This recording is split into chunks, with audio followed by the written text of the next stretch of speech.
আমরা প্রতিদিন খবরে দেখি ধর্ষণের ঘটনা। প্রতিটি ঘটনার পর সমাজে একটাই প্রশ্ন ঘুরে বেড়ায়, একজন মানুষ এই কাজ কিভাবে করতে পারে? কিন্তু আমরা সাধারণত এই প্রশ্নের উত্তর খুঁজি ক্ষোভ থেকে, বিশ্লেষণ থেকে নয়। আজকের ভিডিওতে আমরা ক্ষোভের জায়গা থেকে নয়, বরং বিজ্ঞানের জায়গা থেকে বিষয়টি বুঝতে চেষ্টা করব। বিশ্বের বড় বড় বিশ্ববিদ্যালয়ের ক্রিমিনোলজি ও সাইকোলজি গবেষণা কি বলে, কেন কিছু মানুষ এই ধরনের অপরাধ করে এবং সমাজ কিভাবে এই মানসিকতা তৈরি হতে দেয়। একটা জিনিস স্পষ্ট করে বলে রাখি, এই বিশ্লেষণ অপরাধকে ব্যাখ্যা করার জন্য, এর অন্য কোনো উদ্দেশ্য নেই। অপরাধগুলো ব্যাখ্যা করতে হবে এজন্য, যাতে করে আমরা ঠিক বুঝতে পারি কি কারণে এই অপরাধগুলো হচ্ছে, এবং কারণ যখন জানা যাবে তখন প্রতিরোধের পথ হয়তোবা আমরা খুঁজে পাব। চলুন শুরু করা যাক। প্রথমে যে ভুল ধারণাটি ভাঙা জরুরি সেটি হলো, অনেকে মনে করেন ধর্ষণ ঘটে শুধু যৌন তাড়না থেকে, কিন্তু ক্রিমিনোলজির গবেষণা অন্য কথা বলে। বেশিরভাগ ক্ষেত্রে এটা মূলত ক্ষমতা ও নিয়ন্ত্রণের প্রকাশ। যাদের নিজের জীবনে ক্ষমতাহীনতার অনুভূতি থাকে, কর্মক্ষেত্রে, সম্পর্কে বা সমাজে, তাদের একটা অংশ এই অপরাধের মাধ্যমে নিজের ভেতরের ক্ষমতাহীনতার অনুভূতি কাটানোর চেষ্টা করে। ভিকটিমের উপর সম্পূর্ণ নিয়ন্ত্রণ প্রতিষ্ঠা করাটাই তাদের কাছে স্যাটিসফ্যাকশন, আত্মতৃপ্তি। এজন্যই দেখা যায়, যেখানে ক্ষমতার অসমতা বেশি, যেমন কর্মস্থলে বস এমপ্লয়ি সম্পর্ক বা সামাজিক ক্ষমতাবান কারো সাথে দুর্বল কারো সম্পর্ক, সেখানে এই ধরনের অপরাধ বেশি ঘটে। ইউনিভার্সিটি অব ক্যালিফোর্নিয়া লস অ্যাঞ্জেলসের গবেষক নীল মেলামুথ একটা মডেল দিয়েছেন, যেটাকে কনফারেন্স মডেল বলা হয়। এই মডেল বলে দুটো জিনিস একসাথে মিলে গেলে ধর্ষণের ঝুঁকি অনেক বেড়ে যায়। প্রথমটি হলো হস্টাইল ম্যাসকিউলিনিটি। হস্টাইল ম্যাসকিউলিনিটি মানে নারীদের প্রতি একটা শত্রু ভাবাপন্ন রাগ ও অবিশ্বাসপূর্ণ মনোভাব। এই মনোভাব তৈরি হয় সাধারণত শৈশবের তিক্ত অভিজ্ঞতা থেকে, পরিবারের সহিংসতা, প্রত্যাখ্যান, বঞ্চনা, অযত্ন, অবহেলা। দ্বিতীয়টি হল ইম্পার্সোনাল সেক্স ওরিয়েন্টেশন।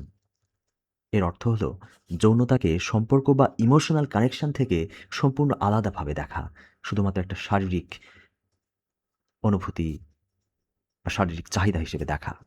গবেষণা বলে, যখন এই দুটি বৈশিষ্ট্য একই ব্যক্তির মধ্যে একসাথে থাকে, তখনই ঝুঁকি সবচেয়ে বেশি বেড়ে যায়।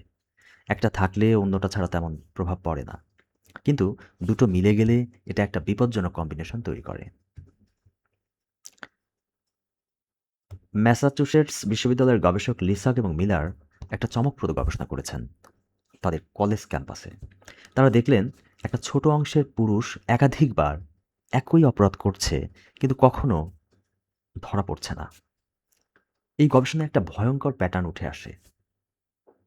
এই ব্যক্তিরা হঠাৎ করে আবেগের বশে বা র্যান্ডমলি কাজটা করে না। তারা সচেতনভাবে এমন ভিকটিম বেছে নেয় যারা ভালনারেবল, যারা অসহায়, যেমন যারা একা থাকে, যাদের সাপোর্ট সিস্টেম কম, যারা পরিস্থিতির কারণে প্রতিরোধ করতে পারবে না। তো এটা থেকে বোঝা যায়, এটা কোনো ইম্পালসিভ বা র্যান্ডম ঘটনা নয়, হঠাৎ করে ঘটে যাওয়া কোনো ঘটনা নয়। এর পেছনে একটা চিন্তা ভাবনা ও পরিকল্পনা কাজ করে, যা সাইকোপ্যাথিক বা ম্যানিপুলেটিভ ট্রেটের সাথে সম্পর্কিত। স্টানফোর্ড বিশ্ববিদ্যালয়ের ফিলিপ জিম্বার্ডোর একটা গুরুত্বপূর্ণ কনসেপ্ট আছে, সেটি হলো ডি ইন্ডিভিজুয়েশন। এর অর্থ হলো, যখন একজন মানুষ একটা গ্রুপের অংশ হয়ে যায়, তখন তার ব্যক্তিগত পরিচয় ও দায়বদ্ধতার অনুভূতি কমে যেতে শুরু করে। আমি একা এটা করছি না, সবাই করছে। এই অনুভূতি ব্যক্তির মোরাল ফিল্টারকে দুর্বল করে দেয়। এটাই ব্যাখ্যা করে কেন গণধর্ষণের মতো ঘটনায় এমন মানুষও জড়িয়ে পড়ে, যারা একা থাকলে কখনো এই অপরাধ হয়তো করতো না। গ্রুপের মধ্যে দায়িত্ব ভাগ হয়ে যাওয়ার একটা ভুল অনুভূতি তৈরি হয়, যেটাকে রেসপন্সিবিলিটি ডিফিউশন বলা হয়। সমাজ কিভাবে এই মানসিকতা তৈরি হতে দেয়? এখন প্রশ্ন হলো, এই মানসিকতাগুলো হঠাৎ তৈরি হয় না। সমাজের এতে কী ভূমিকা রয়েছে? প্রথমত, ইম্পিউনিটি বা বিচারহীনতার সংস্কৃতি। ডব্লিউএইচও এবং ল্যান্ডসেটের গ্লোবাল স্টাডি দেখিয়েছে, যেখানে অপরাধী জানে শাস্তি পাওয়ার সম্ভাবনা কম, সেখানে এই অপরাধ বেশি ঘটে। রেশনাল চয়েস থিওরি অনুযায়ী, অপরাধী একটা রিস্ক রেওয়ার্ড ক্যালকুলেশন করে। যখন রিস্ক কম মনে হয়, তখন অপরাধ করার সাহস বাড়ে। হয়তো এটা সাবকনশিয়াসলি হয়। দ্বিতীয়ত, চাইল্ডহুড এক্সপোজার, অর্থাৎ শৈশবের অভিজ্ঞতা। শৈশবে পরিবারের সহিংসতা দেখা বা নিজে ভিকটিম হওয়া ভবিষ্যতে এই প্যাটার্ন রিপিট হওয়ার ঝুঁকি কিন্তু বাড়িয়ে দেয়। এরপরে ডিহিউম্যানাইজেশন। মিডিয়া, সামাজিক ন্যারেটিভ বা পারিবারিক পরিবেশ যখন একটা নির্দিষ্ট গোষ্ঠীকে মানুষ না বরং বস্তু হিসেবে দেখে, তখন তাদের প্রতি সহিংসতা সহজ হয়ে যায়। এখন এই যে ডিহিউম্যানাইজেশন, এটা কিন্তু পর্ন ইন্ডাস্ট্রির মাধ্যমে সমাজে ব্যাপকভাবে ছড়িয়ে পড়ছে। সে বিষয়ে পরবর্তীতে আরও আমরা আলোচনা করব অন্য ভিডিওতে। তো এই ৩টি ফ্যাক্টর, ইম্পিউনিটি, চাইল্ডহুড এক্সপোজার, ডিহিউম্যানাইজেশন, একসাথে মিলে একটা পরিবেশ তৈরি করে যেখানে এই মানসিকতা বেড়ে ওঠে এবং টিকে থাকে। ধর্ষ ধর্ষণকামী মানসিকতা। তাহলে এগুলোর সমাধান কি? আমরা যদি গবেষণাগুলো একসাথে দেখি, তাহলে একটা জিনিস স্পষ্ট হয়। এটা ঠিক কোনো একটা নির্দিষ্ট কারণে ঘটে না। এটা ব্যক্তি, পরিবার, সমাজ, নানান স্তরের নানান সমস্যার ফল। তাই সমাধানও বিভিন্ন স্তরে হতে হবে।